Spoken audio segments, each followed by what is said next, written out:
أأنت قلت للناس اتخذوني وأمي إلهين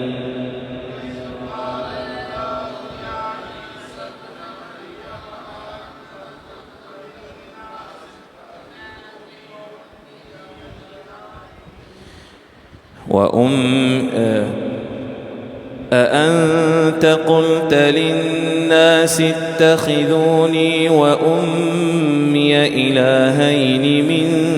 دون الله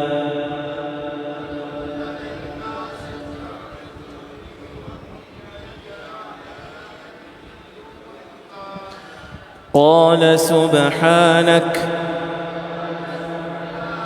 ما يكون لي أن أقول ما ليس لي بحق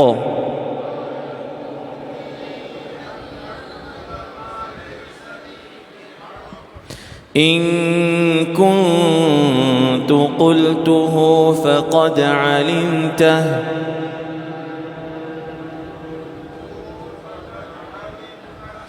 تعلم ما في نفسي ولا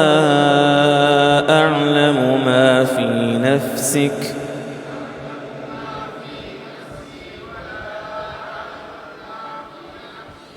إنك أنت علام الغيوب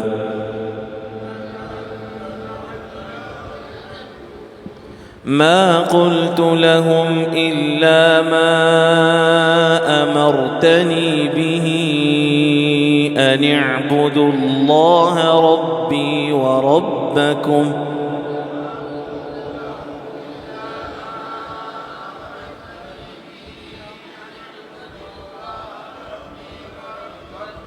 وكنت عليهم شهيدا ما دمت فيهم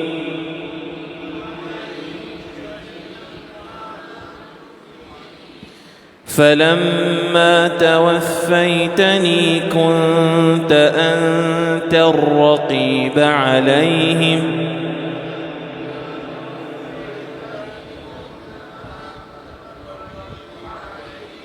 وأنت على كل شيء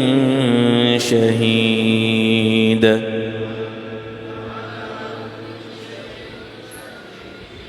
إن تعذبهم فإنهم عبادك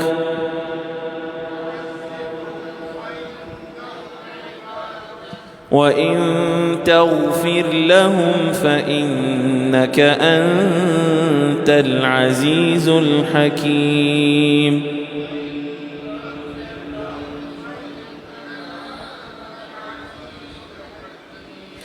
قال الله هذا يوم ينفع الصادقين صدقهم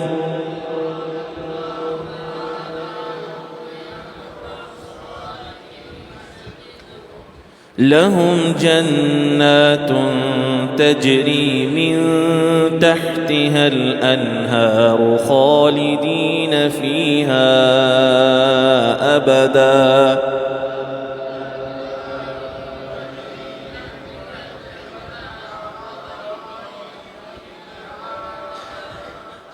رضي الله عنهم ورضوا عنه ذلك الفوز العظيم لله ملك السماوات والأرض وما فيهن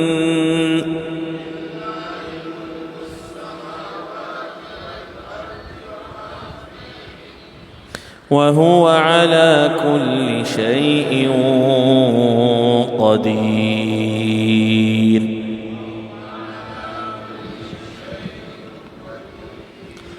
وَإِذْ قَالَ اللَّهُ اور جب اللہ فرمائے گا یا عیسیٰ ابن مریم اے عیسیٰ ابن مریم اَأَنْتَ قُلْتَ لِلنَّاسِ کیا آپ نے لوگوں کو کہا اتخذونی وَأُمِّيَ إِلَٰهَيْنِ مِن دُونِ اللَّهِ بنا لو مجھے اور میری والدہ کو دو الہ اللہ کے سوا قال سبحانک تو وہ کہیں گے آپ کی ذات پاک ہے، ما یکون لی ان اقول،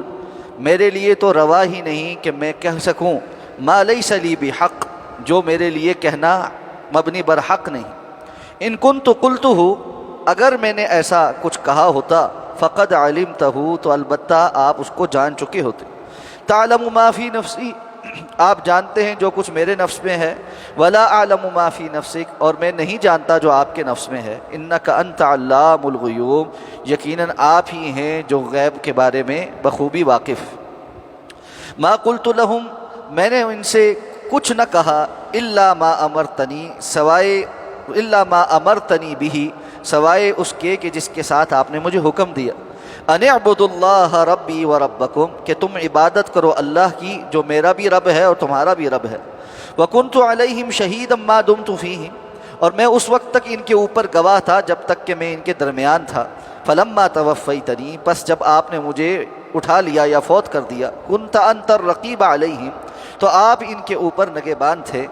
وانت علی کل شیء شہید، اور آپ ہر چیز کے اوپر گواہ ہیں، ان تعذبہم، اگر آپ ان کو عذاب دیں، فإنہم عبادک، تو یقیناً یہ آپ کے بندے ہیں، وإن تغفر لہم، اور اگر آپ ان کو بخش دیں، فإنک انت العزیز الحکیم، تو یقیناً آپ ہی ہیں جو بہت غالب اور بڑی حکمتوں والے ہیں۔ قال اللہ، تو اللہ فرمائے گا، ھذا یوم ینفع الصادقین صدقہم، آج کا دن وہ ہے کہ جس دن سچوں کو ان کا سچ فائدہ دے گا، لہم جنات تجری من تحت الانہار، ان کے لیے باغات ہیں جن کے نیچے نہریں بہتی ہیں، خالدین فیہا ابدا، وہ ہمیشہ ہمیشہ اس کے اندر رہیں گے، رضی اللہ عنہم ورضوا عنہ، اللہ ان سے راضی ہے اور وہ اللہ سے راضی ہیں، ذالک الفوز العظیم، اور یہی عظیم ترین کامیابی ہے، للہ ملک السماوات والارض وما فیہن، اللہ کے لیے یہ ہے آسمانوں اور زمین کی اور جو کچھ اس کے درمیان ہے اس کی بادشاہت، وہو علی کل شیء قدیر، اور وہ ہر چیز کے اوپر قدرت رکھنے والا۔ گزشتہ آیات سے جو موضوع چل رہا ہے کہ اللہ تعالیٰ انبیاء کو قیامت کے دن جمع کریں گے اور ان سے پوچھیں گے کہ آپ کو کیا جواب دیا گیا، تو وہ آگے سے کہیں گے کہ یا اللہ آپ کو ہی علم ہے، آپ علم رکھتے ہیں اور ہم علم نہیں رکھتے۔ اب ایسے میں اللہ نے فرمایا کہ حضرت عیسیٰ علیہ السلام کو بھی اللہ تعالیٰ قیامت کے دن بلائیں گے اور ان کے اوپر جو احسانات فرمائے گئے دنیا کے اندر ان سب کا تذکرہ فرمایا، اور اس کے بعد اب وہ موضوع آیا جس کے متعلق وہ تمہید باندھی گئی، تو فرمایا کہ اللہ تعالیٰ حضرت عیسیٰ ابن مریم کو بلا کر کہیں گے کہ کیا آپ نے لوگوں کو کہا تھا کہ مجھے اور میری والدہ کو اللہ کے سوا دو الہ بنا لو؟ اس سے پتہ چلا کہ عیسائیوں کے بہت سے فرقے ہیں، جن میں سے ایک فرقہ یہ بھی ہے کہ جو حضرت مریم کو بھی اللہ مانتا ہے یا الہ مانتا ہے، اور یہ وہ لوگ ہیں جو حضرت مریم کو اللہ کی بیوی مانتے ہیں، اور حضرت عیسیٰ علیہ السلام کہیں گے کہ یا اللہ آپ کی ذات تو ان ساری چیزوں سے پاک ہے، کوئی آپ کا نہ شریک ہے، نہ آپ کا کوئی اولاد ہے، نہ بیوی ہے، اور نہ ہی آپ کو اس کی کوئی احتیاج ہے، اور میرے لیے تو کسی طور یہ ممکن ہی نہیں کہ میں ایسا کوئی بات کہوں جس کا مجھے کہنے کا حق حاصل ہے۔ اس سے یہ بات بھی پتہ چل گئی کہ انبیاء کو بھی وہی بات کہنے کا حق ہے جس کا ان کو حکم دیا جاتا ہے، اس کے سوا اپنی مرضی سے جو کچھ مرضی کہتے رہیں اس کا ان کو حق نہیں، اور نہ ہی انہوں نے کبھی اس کا دعویٰ کیا ہے کہ ہم جو کچھ مرضی کرتے رہیں، سیاہ سفید کے مالک ہیں، علی کل شیء قدیر ہیں، اور حاجت روائی مشکل کشائی کرتے ہیں، جو مرضی تصرف کریں ہمیں کوئی پوچھنے والا نہیں، ایسا کسی نبی نے دعویٰ نہیں کی۔ یہ مختار کل، علی کل شیء قدیر ہونا اور اپنے فیصلوں میں کسی کا محتاج نہ ہونا، یہ صفت صرف اور صرف اللہ کی ہے، اللہ کے سوا کسی کی یہ صفت نہیں۔ باقی کل مخلوق انبیاء سمیت ساری کائنات اللہ رب العزت کی محتاج ہے، اللہ رب العزت غنی ہے۔ تو حضرت عیسیٰ علیہ السلام نے کہا کہ اللہ میں تو یہ بات کہہ نہ سکتا، اور اگر ایسا ہوا ہوتا، کبھی اگر ایسا ہوا ہوتا، فقط علمتہ، آپ ضرور اس کو جانتے، اس لیے کہ میرے نفس کے اندر جو بھی چھپی ہوئی بات بھی ہے وہ بھی آپ کے علم میں ہے، آپ سے چھپی ہوئی تو نہیں ہے، اور جو کچھ آپ کے علم میں ہے وہ ہم نہیں جانتے، جو کچھ آپ کے پاس ہے آپ غیب کا علم رکھنے والے ہیں، آپ کے سوا غیب کا علم رکھنے والا کوئی نہیں۔ اور ساتھ صراحت کریں گے میں نے ان کو کچھ نہیں کہا سوائے جس کا آپ نے مجھے حکم دیا، الا ما امرتنی بھی، جس کا آپ نے مجھے حکم دیا تھا، اور وہ حکم کیا ہے؟ ان اعبدوا اللہ، کہ تم اللہ کی عبادت کرو۔ تمام انبیاء کی یہ مشترکہ دعوت ہے، اسی لیے تمام انبیاء کا دین دین اسلام ہے۔ ان الدین عند اللہ الاسلام، تمام انبیاء کی اصل دعوت دین اسلام کی طرف ہے۔ ہاں اپنے اپنے دور میں جو دنیا کے اندر عبادت کا طریقہ اور معاملات کے اندر شریعت کے احکامات وہ مختلف رہے ہیں، لیکن دین کی اساس اور بنیاد وہ ایک ہی ہے کہ اللہ رب العزت کا تعارف حاصل ہو اور اللہ رب العزت کی عبادت کی جائے۔ جو کون ہے؟ ربی و ربکم، جو میرا بھی رب ہے اور تمہارا بھی رب ہے۔ یعنی حضرت عیسیٰ صراحت کریں گے کہ میں یہ کیسے کہہ سکتا ہوں کہ مجھے اور میری والدہ کو اللہ کے سوا رب بنا لو، جبکہ میں نے تو یہ اعلان کیا تھا کہ میرا رب بھی اللہ ہے اور تمہارا رب بھی اللہ ہے۔ وَكُنْتُ عَلَيْهِمْ شَهِيدًا مَا دُمْتُ فِيهِمْ، اور میں ان پر گواہ تھا جب تک کہ میں ان کے درمیان موجود تھا۔ فَلَمَّا تَوَفَّيْتَنِي، جب آپ نے مجھے فوت کر دیا، كُنْتَ أَنْتَ الرَّقِيبُ عَلَيْهِمْ، اس کے بعد تو آپ ہی ان کے اوپر نگہبان تھے، یعنی میرے بعد انہوں نے کیا کیا اس کا مجھے علم نہیں۔ یہاں قادیانی حضرات ایک تفسیر کرتے ہیں کہ یہ دیکھو قرآن کہتا ہے فَلَمَّا تَوَفَّيْتَنِي، عیسیٰ علیہ السلام نے کہا جب آپ نے مجھے فوت کر دیا، تو یہاں تو فوت مراد ہے، اس کا مطلب یہ ہے کہ حضرت عیسیٰ علیہ السلام فوت ہو چکے ہیں اور انہوں نے دنیا میں دوبارہ واپس نہیں آنے۔ تو قرآن مجید میں جو لفظ فوت ہے یہ موت کے لیے بھی بولا جاتا ہے، نیند کے لیے بھی بولا جاتا ہے، اور جسم اور روح کے ساتھ اٹھا لینے کے معنی میں بھی بولا جاتا ہے۔ اللہ تعالیٰ نے قرآن مجید میں فرمایا اللہ یتوفی الانفس حین موتها والتی لم تمت فی منامها، اللہ رب العزت فوت کرتا ہے کسی نفس کو اس کی موت کے وقت، والتی لم تمت، اور وہ جو ابھی موت سے ہمکنار نہیں ہوا، فی منامها، اس کی نیند کے اندر، فیمسک التی قضى علیها الموت ویرسل الاخرى الی اجل مسمى، تو جس کی موت کا وقت آ جاتا ہے اس کو اپنے پاس روک لیتا ہے، اور جس کی ابھی موت کا وقت نہیں آیا اس کو واپس دوبارہ بھیج دیتا ہے۔ اسی لیے نیند کو موت کی چھوٹی بہن کہتے ہیں کہ اس کے اندر بھی انسان کیا نفس جو ہے وہ قبض کیا جاتا ہے، اس کی روح کسی حد تک اس کے جسم سے نکل جاتی ہے۔ اور علماء نے لکھا ہے کہ نیند کے اندر، انتہائی گہری نیند میں انسان کی روح بسا اوقات لطیف ہو کر اس کے جسم سے نکلتی ہے، اور اس کے جسم کا ایک باریک سا کنیکشن باقی رہ جاتا ہے۔ اس کے لیے یعنی وہ کہتے ہیں کہ مشاہدہ یہ ہے کہ اگر کسی انتہائی گہری نیند میں شخص کو اچانک سے جگایا جائے تو وہ جاگ تو جاتا ہے لیکن اس کے اعضاء پورے طریقے سے کام نہیں کرتے، اس کو واپس اپنے اعضاء کی تحرک کے لیے اور پورے ہوش حواس میں آنے میں کچھ لمحات لگ جاتے۔ یہ اسی وجہ سے ہے کہ اس کی جو روح کا اس کے جسم کے ساتھ تعلق ہے، وہ جو کنیکشن ہے وہ پورا واپس آنے میں ٹائم لگتا ہے۔ تو اللہ تعالیٰ فرماتے ہیں کہ نیند میں بھی اللہ کچھ لوگوں کو فوت کرتا ہے، یہ لفظ فوت نیند کے لیے بھی استعمال ہوا۔ اور اسی طرح اللہ تعالیٰ فرماتے ہیں کہ وَهُوَ الَّذِي يَتَوَفَّاكُمْ بِاللَّيْلِ، وہ ذات ہے جو تمہیں فوت کرتی ہے رات کے وقت، تو وہاں پر بھی لفظ فوت استعمال ہوا ہے۔ تو زندگی کے اندر بھی فوت کا لفظ استعمال ہوتا ہے، اور جب اللہ رب العزت زندہ رکھتے ہوئے فوت کرنے پر قادر ہے، تو جب ہمارا جسم دنیا میں موجود ہوتا ہے تو کیا عیسیٰ علیہ السلام کو بغیر موت کے جسم اور روح کے ساتھ اٹھانے پر قادر نہیں؟ یقیناً قادر ہے۔ اس لیے یہ مسئلہ ان کا ہے جو رسول اللہ صلی اللہ علیہ وسلم کی صریح احادیث کے منکر ہیں، قبول نہیں کرتے اس کو، وگرنہ قرآن کے اندر کوئی ابہام نہیں۔ تو اللہ تعالیٰ نے فرمایا، اور دوسری بات علماء نے یہ بھی بیان کی ہے کہ حضرت عیسیٰ علیہ السلام یہ کب فرما رہے ہیں؟ عالم ارواح میں، دنیا میں نہیں کہہ رہے، عالم ارواح میں، جب وہ دنیا میں دوبارہ واپس آ کے فوت بھی ہو چکے، اس کے بعد بھی تو ظاہر بات ہے کفر پھیلے گا، اس کے بعد بھی تو جب ایک ساری دنیا ایک دفعہ مسلمان ہو جائے گی، اسلام کا غلبہ ہو جائے گا، پھر آہستہ آہستہ اللہ رب العزت علماء کو اٹھا لیں گے، اور پھر جو حدیث کا تسلسل سارے کا سارا، یہاں تک کہ زمین میں اللہ اللہ کہنے والا بھی کوئی نہیں بچے گا، تو اس وقت جو کفر اور شرک ہوگا اس میں بھی بہت سارے لوگ حضرت عیسیٰ علیہ السلام کے بارے میں دوبارہ غلو کرتے ہوئے مختلف طرح کی باتیں گھڑ لیں گے۔ تو حضرت عیسیٰ علیہ السلام یہ ساری باتیں جو بیان کر رہے ہوں گے، یہ کب بیان کر رہے ہوں گے؟ عالم ارواح میں، جب وہ دنیا سے فوت ہو بھی چکے ہوں گے۔ تو اگر ہم اس کا معنی موت بھی لیں تو کوئی معنی نہیں، قرآن مجید واضح ہے۔ تو اللہ تعالیٰ فرماتے ہیں وَأَنْتَ عَلَىٰ كُلِّ شَيْءٍ شَهِيدٌ، آپ ہی ہر چیز کے اوپر گواہ ہیں۔ اب ساتھ ان کی سفارش کریں گے، ان تعذبہم فإنہم عبادک وإن تغفر لہم فإنک انت العزیز الحکیم۔ یا اللہ اگر آپ ان کو عذاب دیں گے تو یہ آپ کے بندے ہیں، غلام ہیں، اور ان کے بارے میں آپ کا فیصلہ نافذ ہو، لیکن اگر آپ ان کو بخش دیں گے تو آپ یقیناً غالب اور بڑی حکمتوں والے ہیں۔ رسول اللہ صلی اللہ علیہ وسلم کے متعلق سنن نسائی میں اور دیگر احادیث کی کتب میں صحیح سند کے ساتھ ثابت ہے کہ ایک مرتبہ رات کو آپ نے قیام اللیل میں یہ آیت پڑھنی شروع کی، یہاں تک کہ پوری رات آپ یہی آیت پڑھتے رہے اور روتے رہے، ان تعذبہم فإنہم عبادک وإن تغفر لهم فإنک انت العزیز الحکیم، ان تعذبہم فإنہم عبادک وإن تغفر لهم فإنک انت العزیز الحکیم۔ حضرت ابو ذر رضی اللہ تعالیٰ فرماتے ہیں میں نے ساری رات اللہ کے رسول کو یہ پڑھتے سنا،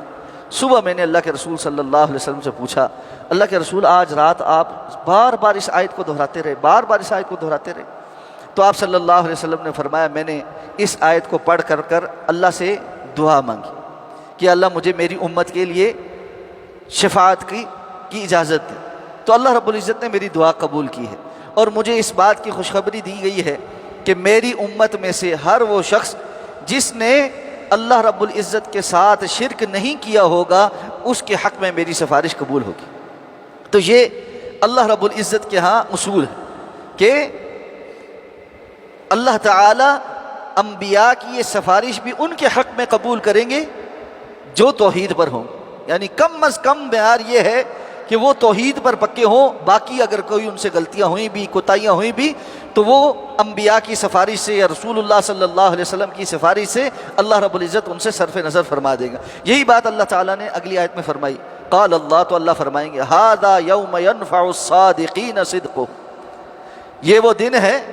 جس دن سچوں کو ان کی صداقت فائدہ دے گی۔ ایسا نہیں ہے کہ اللہ نے یہ دن بیکار پیدا کیا ہے، دنیا میں کوئی مشرک شرک کرتے کرتے مر جائے اور ایک موحد توحید کے لیے قربانیاں دیتے دیتے فوت ہو تو یہ دونوں برابر ہو جائیں گے، نہیں، سچوں کو ان کا سچ آج فائدہ دے گا، اور اللہ تعالیٰ ان کے لیے ایسی باغات تیار کیے جن کے لیے نہریں ہیں جن کے اندر وہ ہمیشہ ہمیشہ رہیں گے۔ اب اللہ ان سے راضی ہو چکا اور وہ اللہ سے راضی ہو چکے، ذالک الفوز العظیم، اور یہی عظیم ترین کامیابی ہے۔ اور اس سورت کے شروع میں یا ایھا الذین آمنوا اوفوا بالعقود، اے ایمان والو اپنے عہد و پیمانوں کو پورا کرو، اپنے عقدوں کو پورا کرو۔ تو سب سے بڑا عقد بندے کا اللہ کے ساتھ ہے، اور وہ یہ ہے کہ وہ اللہ کے ساتھ کسی کو شریک نہ بنائے۔ رسول اللہ صلی اللہ علیہ وسلم نے فرمایا تھا معاذ بن جبل رضی اللہ تعالیٰ عنہ کو، جانتے ہو اللہ کا بندوں پر کیا حق ہے اور بندوں کا اللہ پر کیا حق ہے؟ انہوں نے کہا اللہ اور اللہ کا رسول ہی بہتر جانتے۔ اللہ کے رسول نے فرمایا اللہ کا بندوں پر حق یہ ہے کہ وہ اس کے ساتھ کسی کو شریک نہ بنائے، اور بندوں کا اللہ پر حق یہ ہے کہ جو اس کے ساتھ کسی کو شریک نہ بنائے وہ ان کو عذاب نہ دے۔ تو اللہ رب العزت کے ساتھ جو عہد و پیمان کرے گا، اللہ نے سورت کے آخر میں دوبارہ بات وہیں پہنچائی، ھذا یوم ینفع الصادقین صدقہم، یہ دن وہ ہے جو سچوں کو، جو اپنے عہد و پیمان میں پورا اترنے والوں کو نفع دے، اور ان کے لیے اللہ نے باغات تیار کیے ہیں جن کے نیچے نہریں ہیں، اور اللہ ان سے راضی ہے اور وہ اللہ سے راضی ہیں، اور یہ عظیم ترین کامیابی ہے۔ وَلِلَّهِ مُلْكُ السَّمَاوَاتِ وَالْأَرْضِ وَمَا فِيهِنَّ، جان لو آسمانوں اور زمین کے اندر اور جو کچھ ان کے درمیان ہے اور جو کچھ ان کے اندر ہے، سب کی ملکیت اللہ کی ہی ہے، کوئی اللہ رب العزت کے قبضہ قدرت سے باہر نہیں۔ وَعَلَىٰ كُلِّ شَيْءٍ قدیر ہے، کوئی اللہ سے بھاگ نہیں سکتا، کوئی اللہ کے قانون سے بچ نہیں سکتا۔ اس لیے پیغام واضح ہے کہ اللہ کے قانون کی پاسداری کرو اور اللہ کے ساتھ کیے گئے عہد و پیمان کو پورا کرو۔ اللہ ہمیں اس کی توفیق عطا فرمائے۔ اللہ کے فضل و احسان سے سورہ المائدہ مکمل ہوگی، انشاءاللہ کل سے سورہ النساء کا آغاز ہوگا۔ اللہ ہمیں اخلاص کے ساتھ علم نافع پڑھنے اور اس پر عمل کرنے کی توفیق عطا فرمائے۔ سبحانک اللہم و بحمدک، نشہد ان لا الہ الا انت، نستغفرک و نتوب۔